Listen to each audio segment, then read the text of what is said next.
Hello friends, welcome back my YouTube channel biology science. आज हम आप लोगों को जीव द्रव्य अथवा प्रोटोप्लाज्म के बारे में बताएंगे। तो चलिए शुरू करते हैं। कोशिका भित्ति से घिरे कोशिका के भीतर के संपूर्ण जीवित पदार्थ को जीव द्रव्य कहते हैं। मतलब जो सेल वॉल है अथवा कोशिका भित्ति है, जीव द्रव्य को चारों तरफ से घेरे रहती है, यानी इसी के अंदर की तरफ पूरा जीव द्रव्य भरा हुआ है।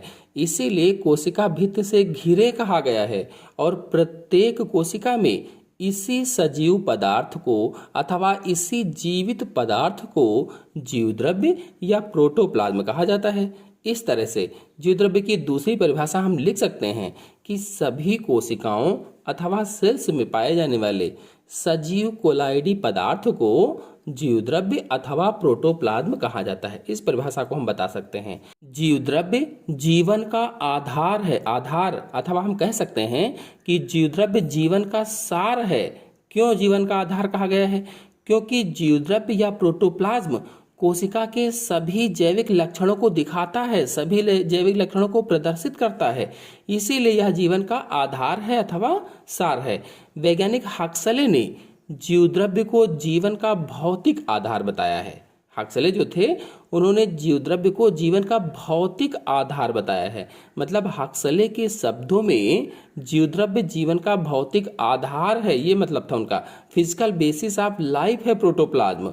जीव द्रव्य को सारकोड नाम डुजार्डिन ने दिया था। इसीलिए प्रोटोप्लाज्म या जीव द्रव्य की खोज का पूरा श्रेय डुजार्डिन को जाता है। अर्थात कहने का मतलब ये हुआ कि जीव द्रव्य की खोज डुजार्डिन नामक वैज्ञानिक ने सन 1835 ईस्वी में की थी।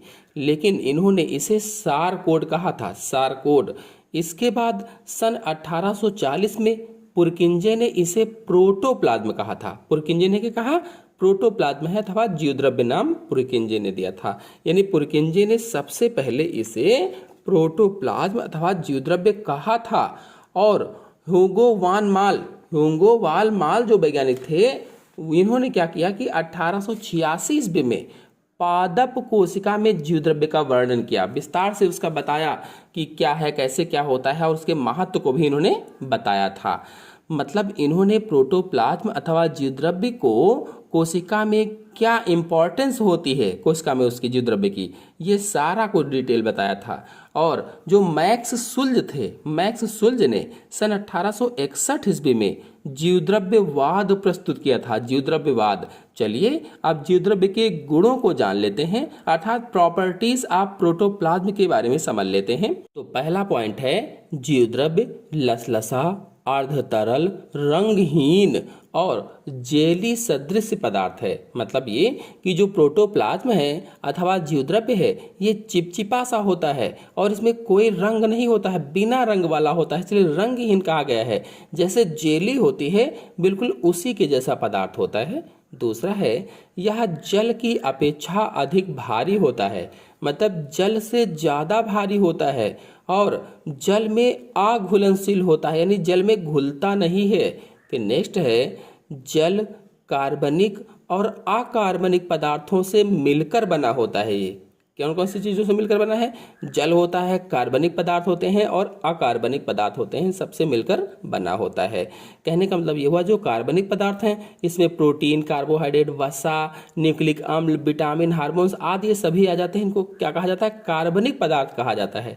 और अकार्बनिक पदार्थों में जैसे खनिज तत्व हैं, विभिन्न प्रकार की गैसें हैं, ये सब आती हैं।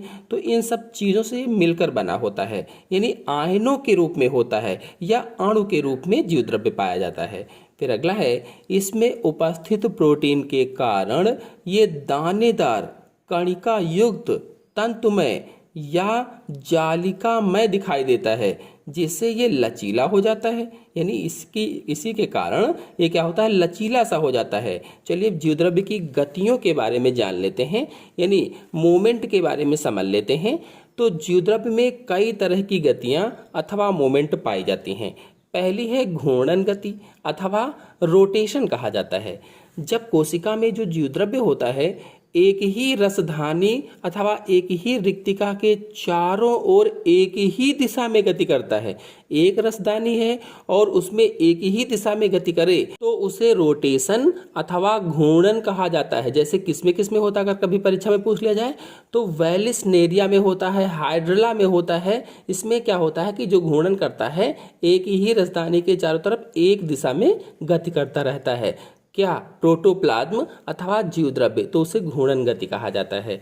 फिर दूसरा है परिसंचरण अथवा सर्कुलेशन।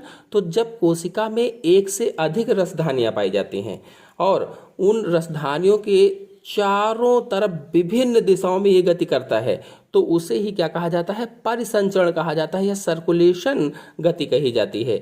जैसे किसमें होता है?